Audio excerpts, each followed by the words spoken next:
Sir, you're talking about this problem.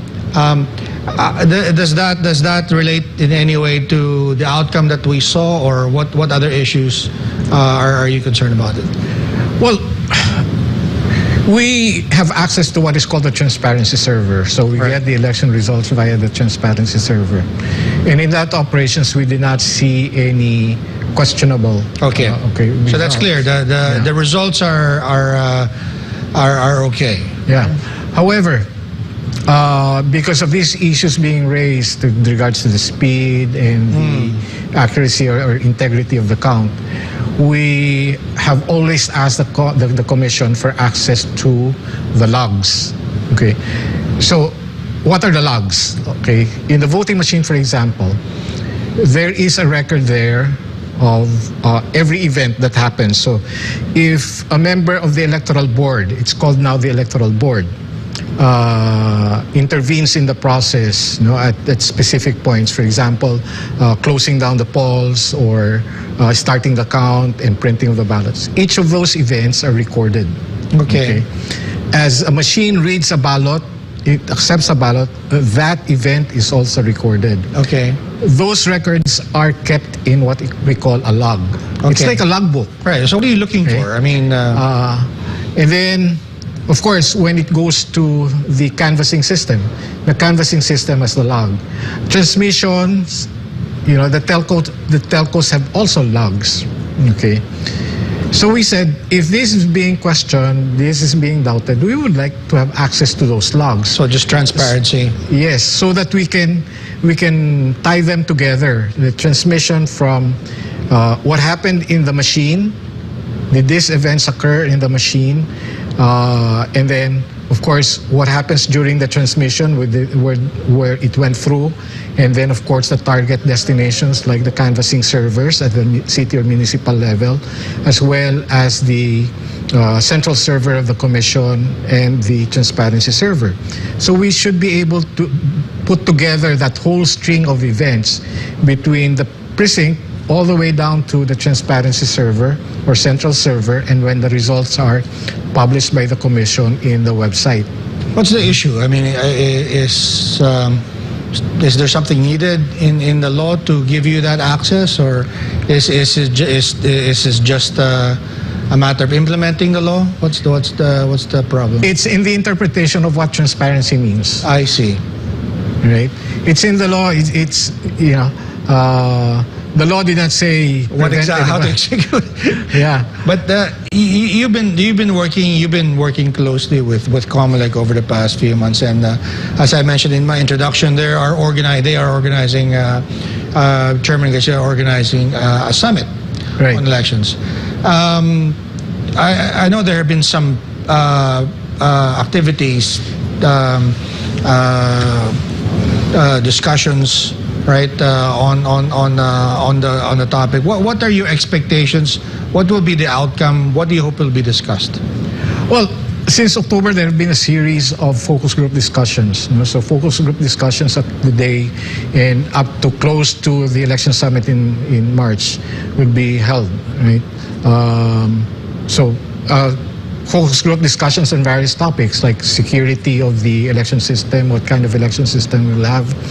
I facilitated a particular focus group discussion on election standards, which discusses transparency, privacy, accuracy, auditability, all those standards in there. They use their focus group discussions on blockchain, applying blockchain, on our elections. So there's so many topics. Okay. The other issues that I'm pushing is, for example, voters' rights. So there should be focus group discussions involving, for example, migrant workers, mail-in ballots and others. Yes. Yeah. So those. Now, the expected outcome from this focus group discussions is that the COMELEC is encouraging interested stakeholders, interested parties to come up with their position papers, which can be presented during the election summit. Okay. And one of the things, also the crucial thing, is to come up with a set of terms of reference for the next elections. You know, Okay. on the technology that we will use, the type of election system that we would like to use. So those are among the outcomes, you know, that is expected to be discussed in the election summit. Who are involved in these FGDs and then preliminary meetings? And will there be a broader audience at the summit? Will it include also lawmakers, international organizations, or who's going to be in it? Yeah, it would be a broader audience during the summit. Okay. That would include, of course, political parties, candidates, or incumbent officials and incumbent lawmakers. It will be invited to that. There will expected to participate in that election summit, of course, are the other stakeholders like NAMFREL, for example, would be participating in it as well. The academe, for example, will also be there. Right. All sorts of experts, IT, cybersecurity, and that's whatnot, correct. yeah. Election experts should be there as well, right? So to discuss all these issues. What do you hope to achieve? I mean, is it the draft bill that you will give now to Congress and say, okay, for 2025, this is how we want to do the elections in the Philippines? Or? Well, among the outcomes, of course, would be proposals, for policy directions which would entail electoral reforms, right? Changes to our existing laws. There is also a move to codify all our election laws. The Omnibus Election Code, that's circa 1985. It's really old. It's outdated. Yeah. It's outdated. It had been amended several times with other laws. Like we have the mandatory biometrics registration law, the Fair Election Act, and so many other election-related laws. So there's also a move now to codify this and put it together in one code. Right? So that's another outcome that we hope to come up with. A proposed codified election law, for consideration of Congress. Now, I know there are a number of stakeholders involved even in the FGDs, but if it were up to NAMFREL, how would you do it in 2025? What would be the ideal, right, ideal system in your point of view? Of course, again, it rests a lot on how transparent the elections is going to be, especially at the voting center level or the polling precinct level. Okay, but what does that mean? I mean, as you said, transparency has been there, but it's been subject to interpretation, right? But from NAMFREL's point of view, what is ideal? I mean, if transparency is the main concern. Well, we'd like to see a public counting of the vote. Okay. All right. Okay, and that's how we define transparency. It's public counting. The principle of secret voting and public counting. That's your number one issue. Yes. Okay. All right. What about election violence, intimidation, vote buying? Because I was asking Commissioner Chairman Garcia about this as well, about poll watchers. That there may be some mischief there. Possibly by some candidates, employing far too many poll watchers, but in essence buying their votes, right? Because I've noticed that there seems to be a race among candidates to, I guess, contract as many poll watchers as they can, far more than what the precincts can accommodate anyway. Yeah. Well, the presence of poll watchers anyway is regulated inside the precinct. Okay. That's one. Second, that's where NAMFREL and the similar election monitoring organizations are. We do a different role. We're non-partisan, unlike, of course, the poll watchers of the candidates and the political parties. So we try to ensure that the vote of the citizen is protected. Yeah. Let me put it another way. Our friend Gus Lagman, the former chairperson of NAMFREL, was saying there's really no system that's perfect, right? But I think what he was talking about then was maybe there's a way to get rid of the wholesale cheating, and so that maybe we can just concentrate on the retail kind of things that are, of course, possibly impossible to eradicate, but would be more manageable if we just eliminate the opportunity for wholesale voter fraud. What do you think? Well, the wholesale, actually that is the dagdag bawas. Okay. The dagdag bawas does not happen at the precinct level. Okay.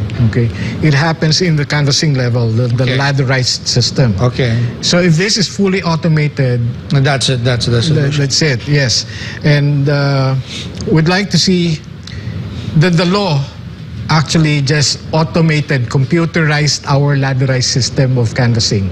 Okay. That means it goes through the city or municipality, to the provincial level, to the national level. So you mean you don't physically transport a memory card? Yes. And What then can to a happen transmission is center, yeah. all the transmissions can be done to a central location. From the and then- precinct. From the precinct, and then automate that process of canvassing, so we can come up with canvass results or consolidated aggregated votes at the city level, the provincial level, as well as the national level. So you do away with the ladderized, okay? But what the current system has been effective on is really taking out the dagdag bawas, right? Again, like I said, you can hardly cheat at the retail level. The retail cheating harder now. happens outside of the voting process, actually. Right. That's at the vote buying outside Okay. of the precinct, Right. and that has to be addressed. Okay. It has been a challenge really for COMELEC to address vote buying, right? And it's also very difficult and very hard for our watchers to report instances of vote buying if ever they see one. Because again, of course, the primary concern for our watchers is their own safety and security. If by chance they witness an instance of vote buying, for example, their lives could easily be put in danger. They can be threatened and intimidated and harassed. Not only the watchers, but their families. Right. So it's really a challenge for the commission. It would also be even a bigger challenge today to control vote buying because of technologies, the fintech technologies that are coming in. You can transfer amounts via using your smartphones, right? Yeah. So there's no trail. Yeah. Right. So vote buying will continue to be a challenge. Well, it makes your job easier. Lito, I mean, I'd like to ask you some more questions, but I think people will just have to follow your column at the Manila Times to see what else you're working on. Before we go, would you like to maybe say some final thoughts or give a message to our viewers? Well, one of the things that we're looking at is also in developing is people participation in all these exercises. Okay. In the public consultation, yeah. Not only in a public consultation, but people participation in the electoral exercises. We've been accredited by the Commission to participate and observe the electoral exercises such as plebiscites. So we've been to Ormoc, we've been to Maguindanao, and the latest one was in Baliwag. Okay. Sadly, for example, in the Baliwag plebiscite, it was only 21.7% voter turnout. And to us, that shows the level of participation, people's participation in the electoral exercise, right? Because every election, whether that's a referendum, a plebiscite, or even recall elections, and of course our national elections, it's our opportunity to vote for our leaders. So I hope that our citizens, our voters, do participate in these electoral exercises because we make the decisions for our country, for our own community. Okay. All right. Well, thank you very much. So there you go. Exercise your right to vote. I'd like to thank everyone watching this program, those watching live and those watching the replay. I'd like to thank Pastor Polo Kibuloy for making this program possible. This has been Business and Politics. I'll see you next week.